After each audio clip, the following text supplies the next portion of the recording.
राधिका पटेल बोल रही हूँ।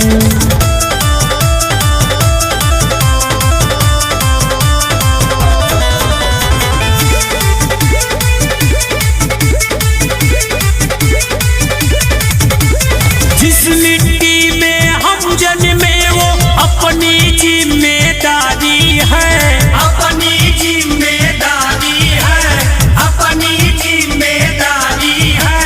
यूपी अपनी माँ है, माँ की हम पर कर्जेदारी है, हम पर कर्जेदारी है, हम पर कर्जेदारी है। जिस मिट्टी में हम जन्मे वो अपनी जिम्मेदारी है। यूपी अपनी माँ है, माँ की हम पर कर्जेदारी है। दबी आवाज गरीबों की जो है, दबी आवाज गरीबों की जो है, उसको उठाने आ रहा हूँ। मैं ओम प्रकाश बोल रहा हूँ, बोल रहा हूँ, बोल रहा हूँ। मैं अरविंद राजभर बोल रहा हूँ, बोल रहा हूँ, बोल रहा हूँ। मैं राधिका पटेल बोल रही हूँ, बोल रही हूँ, बोल रही हूँ। मैं आरती भारद्वाज बोल रही हूँ।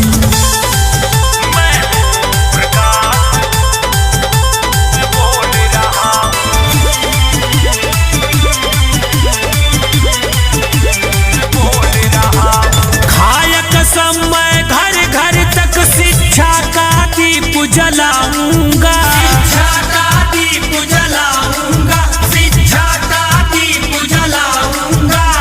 गाँव की हर एक झोपड़ी में हर सुविधा पहुँचाऊंगा, हर सुविधा पहुँचाऊंगा, हर सुविधा पहुँचाऊंगा। खाया कसम मैं घर घर तक शिक्षा का दीप जलाऊंगा। गाँव की हर एक झोपड़ी में हर सुविधा पहुँचाऊंगा।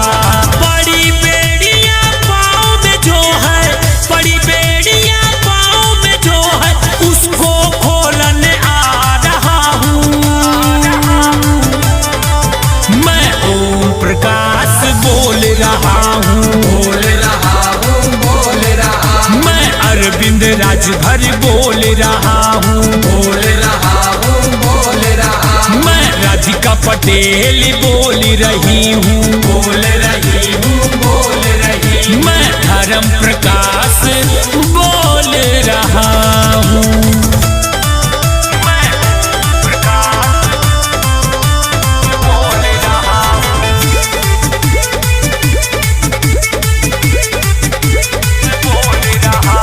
युवा शक्ति और युवा सोच को यूपी में अब लाना है, यूपी में अब लाना है, यूपी में अब लाना है।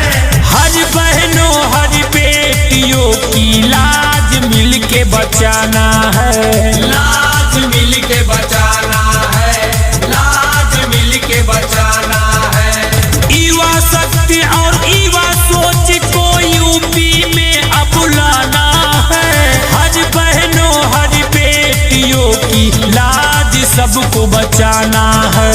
यूपी का हर कोना कोना, यूपी का हर कोना कोना को चमकाने आ रहा हूँ। मैं ओम प्रकाश बोल रहा हूँ, बोल रहा हूँ, बोल रहा हूँ। मैं अरविंद राजभर बोल रहा हूँ, बोल रहा हूँ, बोल रहा हूँ। मैं राधिका पटेल बोल रही हूँ, बोल रही हूँ, बोल रही हूँ। मैं लक्ष्मी राजभर बोल रही हूँ, बोल रही हूँ, बोल रही हूँ। मैं अनिल भोजपुरिया बोल रहा